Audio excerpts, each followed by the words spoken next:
தோழர் சு வெங்கடேசன் அவர்களை, அப்புறம் அக்கா கனிமொழி அவர்களே, தயாநிதி மாறன் அவர்களே, குறிப்பாக அன்பிற்குரிய தோழர் திருமாவளவன் அவர்களே, நீங்கள் எல்லாம் இனிமேல் நீங்கள் பார்லிமெண்ட்டுக்கு போனீங்கன்னா எப்படி பேசுவீங்க? நமக்கு தெரியல, என்னத்தை பேசுவீங்க? உங்களுக்கு பேசுறதுக்கு எதுவுமே இல்லாமல் ஆயிடுச்சு, வார்த்தைகளே இல்லாமல் ஆயிடுச்சு. அவர்கள் என்ன நினைக்கிறார்கள் என்றால், தமிழகத்தில் அண்ணா திராவிட முன்னேற்ற கழகத்தில் ஒரு மிச்சர் மாமா உட்கார்ந்து கொண்டிருந்தார், சமீபத்தில் அவரை கட்சியிலிருந்தும் நீக்கினார்கள், அவரை போல இருக்க சொல்றாங்களோ அப்படின்ற ஒரு சந்தேகமும் எழுகிறது. நிச்சயமாக நீங்கள் செஷன் ஆரம்பிச்ச உடனேயே நீங்கள் போயிட்டு இதுக்கான கண்டன குரல் தெரிவிப்பீங்கன்றது நமக்கு தெரியும். நம்மளும் சொல்லிக்கிறோம், நிச்சயமாக அவர்களுக்கு எதிராக கண்டன குரலை தெரிவித்தே ஆக வேண்டும். அத்வானின்னு ஒருத்தர் இருந்தார், ரொம்ப முக்கியமான தலைவர். பாபர் மசூதியினுடைய இடிப்புலலாம் அவருக்கு மிகப்பெரிய பங்கு இருந்துச்சு.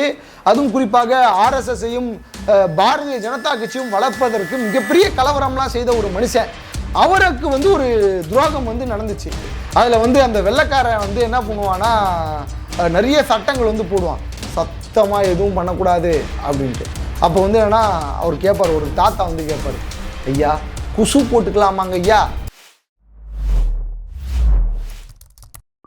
வணக்கம் நண்பர்களே, இது நம்முடைய ஒயர் தமிழ் சேனல். சமூகத்தில் நடக்கக்கூடிய அவலங்களை பற்றியும் நிகழ்கால அரசியல் சூழலை பற்றியும் தொடர்ச்சியாக ஒயர் தமிழில் பேசிட்டு வந்துட்டு இருக்கிறோம். இன்னைக்கு என்னன்னா, மத்திய அரசு ஒரு வரைவு சட்டத்தை பார்லிமெண்ட்ல என்ன பேசணும் என்ன பேசக்கூடாது அப்படின்றதுக்கான ஒரு வரைவு புத்தகத்தை அறிவிச்சிருக்கிறாங்க. அது தொடர்பாக தான் நம்ம பேச போகிறோம். வாங்க நம்ம கண்டென்ட்குள்ளே போகலாம். என்ன வரைவு புத்தகம் அப்படின்னாக்கா, நம்ம தமிழ்நாட்டில் கூட இந்த ஒரு நடைமுறை இருக்குது. என்னன்னா, என்னென்னலாம் சட்டமன்றம் தொடங்குறதுக்கு முன்னாடி ஆரம்ப காலத்திலேயே நம்ம இதெல்லாம் பற்றி தான் பேச போகிறோம், நம்ம இப்படி தான் பேசணும், ஒரு சில சட்டத்திட்டங்கள்லாம் இருக்கும், அதெல்லாம் புத்தகமாகவே கொடுப்பாங்க. அதே போல் ஒன்றிய அரசு ஒரு சட்டத்தை கொண்டு வந்திருக்கிறாங்க. அதாவது என்ன, ஒரு வரைவு சட்டம் கிடையாது, அது ஒரு வரைவை கொண்டு வந்திருக்காங்க.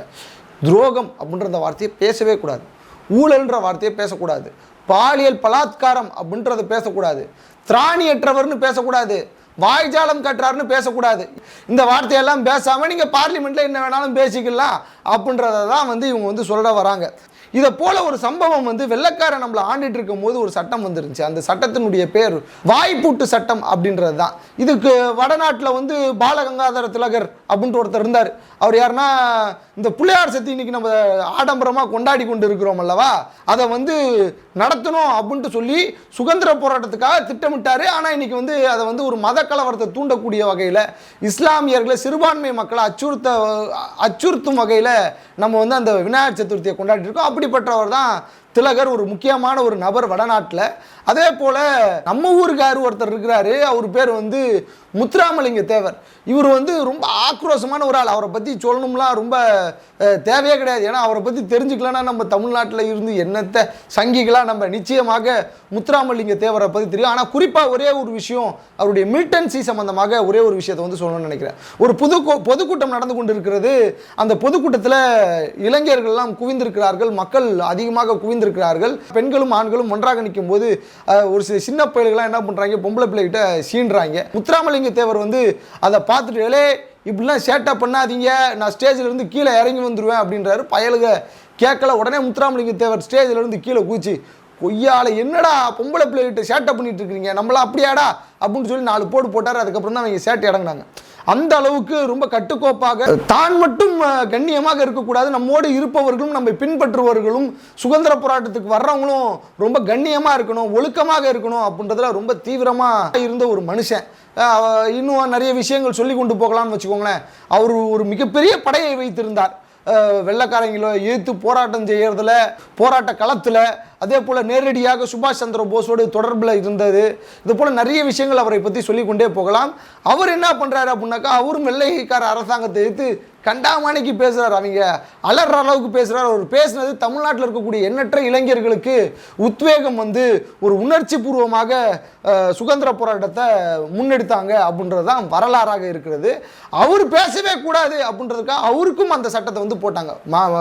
வடக்கில் பாலகங்காதர திலகர், தென்னிந்தியாவில் முத்துராமலிங்க தேவர். இவங்க 2 பேருக்கு மட்டும்தான் போட்டாங்களா அப்படின்னா இல்லை. ஆனால் இவர்கள் 2 பேர் அந்த வாய்ப்பூட்டு சட்டம் கொண்டு வர்றதுக்கு முக்கியமான காரணமாக இருந்தவர்கள் அப்படின்றத தான். இப்போவும் பாரதிய ஜனதா கட்சி என்ன செய்து கொண்டிருக்கிறது அப்படின்னாக்கா இதை தான் செய்யுது. அந்த காலத்தில் அதுக்கு பேர் வாய்ப்பூட்டு சட்டம், இந்த காலத்தில் அதனுடைய ஒரு பரிணாம வளர்ச்சி தான் இப்போ பாரதிய ஜனதா கட்சி பார்லிமெண்ட்டுக்குள்ள அன்பார்லிமெண்டரி வேர்ட்ஸ் அப்படின்னு சொல்லி லிஸ்ட் போட்டு வச்சிருக்கிறது.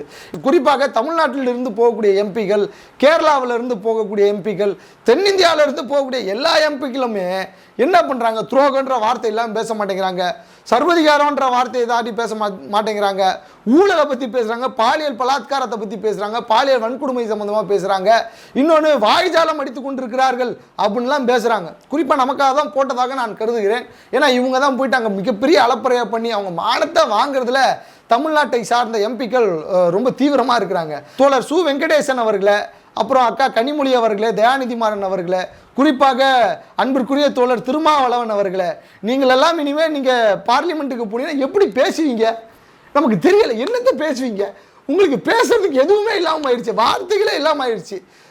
அவர்கள் என்ன நினைக்கிறார்கள் என்றால், தமிழகத்தில் அண்ணா திராவிட முன்னேற்ற கழகத்தில் ஒரு மிச்சர் மாமா உட்கார்ந்து கொண்டிருந்தார், சமீபத்தில் அவரை கட்சியில் இருந்தும் நீக்கினார்கள், அவரை போல இருக்க சொல்றாங்களோ அப்படின்ற ஒரு சந்தேகமும் எழுகிறது. நிச்சயமாக நீங்கள் செஷன் ஆரம்பித்த உடனேயே நீங்கள் போயிட்டு இதுக்கான கண்டன குரல் தெரிவிப்பீங்கன்றது நமக்கு தெரியும். நம்மளும் சொல்லிக்கிறோம், நிச்சயமாக அவர்களுக்கு எதிராக கண்டன குரலை தெரிவித்தே ஆக வேண்டும். ஜனநாயகத்தை, பேச்சுரிமையை, கருத்துரிமையை இவங்க பறிக்கக்கூடிய விதத்தில் இந்த அரசாங்கம் செயல்பட்டுக்கிட்டே இருக்கு அப்படின்றது தான் இந்த வரைவு புத்தகத்திற்கான ஒரு இதுவாக நான் பார்க்குறேன். இப்போ இவங்க இந்த மாதிரியான வார்த்தைகள்லாம் பயன்படுத்தக்கூடாதுன்னு சொல்கிறாங்க. அதில் குறிப்பாக ஒரு வார்த்தை இருக்குது, என்னன்னா பாலியல் பலாத்காரம் அப்படின்ற அந்த வார்த்தையை யாரும் பயன்படுத்தக்கூடாதுன்றாங்க. இப்போ சமீபத்தில் சோசியல் மீடியாவில் ரொம்ப வைரலாக போயிட்டு இருந்துச்சு.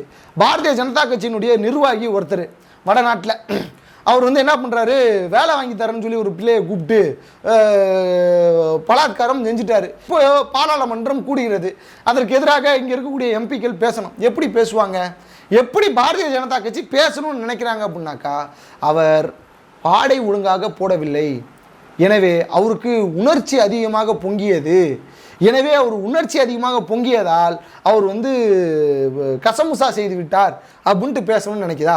இப்போ இன்னொரு வார்த்தை ஊழல் அப்படின்ற ஒரு வார்த்தை.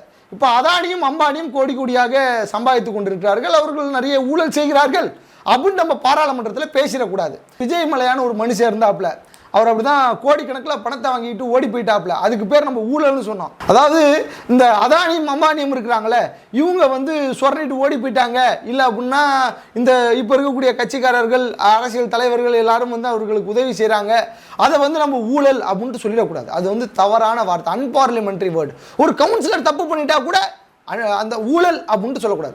எப்படி சொல்லணும்னா, அவர்களுக்கு பண தேவை இருந்தது, அவர்களுடைய குடும்பத்தை மேம்படுத்துவதற்காக பணத்தை எடுத்துக்கொண்டார்கள் அப்படின்னு தான் சொல்லணும். என்ன சொல்லணும், பணத்தை எடுத்துக்கொண்டார்கள் அப்படின்ட்டு சொல்லணுமே ஒழிய ஊழல் அப்படின்ற அந்த வார்த்தை வந்துடக்கூடாது. இப்போ மோடி அவர்கள் ஒரு சில விஷயங்கள் செய்கிறார். அத்வானின்னு ஒருத்தர் இருந்தார், ரொம்ப முக்கியமான தலைவர். பாபர் மசூதியினுடைய இடிப்புலலாம் அவருக்கு மிகப்பெரிய பங்கு இருந்துச்சு.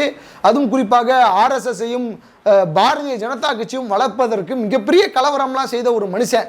அவருக்கு ஒரு துரோகம் நடந்துச்சு. பிரதமர் நரேந்திர மோடி அவர்கள் பிரதமர் வேட்பாளராக நிப்பாட்டும் போது காலில் சாஸ்தானமாக விழுந்தார். இப்போ அவருக்கு ஒரு துரோகத்தை செஞ்சிட்டாரு. பக்கத்தில் உட்காந்த, தம்பி இங்கெல்லாம் உட்காரக்கூடாது, பின்னாடி போ அப்படின்ட்டு சொல்லி அவரை பற்றி விடுறதும்.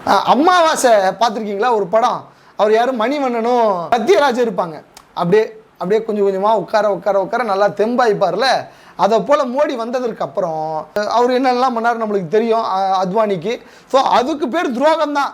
துரோகம் செய்து விட்டார் மோடி அவர்கள் அத்வானிக்கு அப்படின்ட்டு சொல்லிடக்கூடாது, அது தப்பு. என்ன சொல்லணும்னா, அவருடைய பதவியை பிடுங்கி கொண்டார் அப்படின்னு தான் சொல்லணும். அவருக்கான அங்கீகாரத்தை தேடிக்கொண்டார், அவருக்கான அதிகாரத்தை தேடிக்கொண்டார், பறித்து கொண்டார் அப்படின்னு தான் சொல்லணும். அதை விட முக்கியமாக இந்த வார்த்தையை சொல்லலாம், சாணக்கியத்தனமாக ராஜதந்திரத்தோடு அவர் அத்வானியை பின்னாடி தள்ளிட்டாரு அப்படின்ட்டு வேணா சொல்லிக்கலாம். மோடி இப்போ சமீபத்தில் G7 மாநாட்டில் 4 கப்ஸாவை அள்ளி விட்டாரு. அப்புறம் இப்போது தெலுங்கானா ஒரு கூட்டத்தில் அடிச்சு விட்டாரு, ஹைதராபாத்தில் அடிச்சு விட்டாரு, அப்புறம் எங்கெங்கெல்லாம் போகிறாரோ அங்கெங்கெல்லாம் அடிச்சு விட்றாரு. தாமரையில் தான் லட்சுமி வருவாங்க, சைக்கிளில் வர மாட்டாங்க, கையில் வர மாட்டாங்கன்னு. ஸோ இதை நம்ம எப்படி சொல்லணும் அப்படின்னா, வாய்ஜாலம் அடிக்கிறார் அப்படின்ட்டு சொல்லிடக்கூடாது. என்ன சொல்லணும்னா, எப்படி இவர் ஒன்று சொன்னார்ல, பக்கோடா போட்டு பொழைச்சிக்கோங்கன்ட்டு. அதை போல என்னன்னா மோடி அவர்கள் எண்ணெயே இல்லாமல் வாயில் நன்றாக வடை சுடுகிறார் அப்படின்னு தான் நம்ம வந்து சொல்லணும். புரிஞ்சா என்ன சொல்லக்கூடாது, வாய் ஜாலம் அப்படின்ற அந்த வார்த்தையை இனிமே வந்து அன்பார்லிமெண்ட்ரி வேர்டாக வந்து அரசாங்கம் வந்து சொல்கிறது. இதெல்லாம் பார்க்கும்போது எப்படி இருக்குதுன்னா, இந்த ராகவா லாரன்ஸ் இருக்கார்ல, அவர் வந்து ஒரு படம் நடிச்சிருப்பார், இரும்பு கோட்டையில் முரட்டு சிங்கம் அப்படின்ட்டு. அதில் வந்து அந்த வெள்ளைக்காரன் வந்து என்ன பண்ணுவான்னா, நிறைய சட்டங்கள் வந்து போடுவான், சத்தமாக எதுவும் பண்ணக்கூடாது அப்படின்ட்டு. அப்போ வந்து என்னன்னா அவர் கேட்பார், ஒரு தாத்தா வந்து கேட்பார், ஐயா குசு போட்டுக்கலாமாங்க ஐயா அப்படின்ற மாதிரி தான் மத்திய அரசு பண்ணிட்டு இருக்கிறதெல்லாம் வந்து இருக்குது. ஏன்னா நம்ம நாட்டில் இன்னும் ஜனநாயகம் இருந்து கொண்டு தான் இருக்கிறது. இந்த ஜனநாயகத்தை இன்னும் மோசமான நிலைக்கு கொண்டு போய்கிட்டு இருக்கிறாரு மோடி அப்படின்றத நிதர்சனமான உண்மையாக சமீப காலங்களில் நடக்கக்கூடிய விஷயங்கள்லாம் பார்த்தா நம்மளுக்கு வந்து புரியுதுங்க.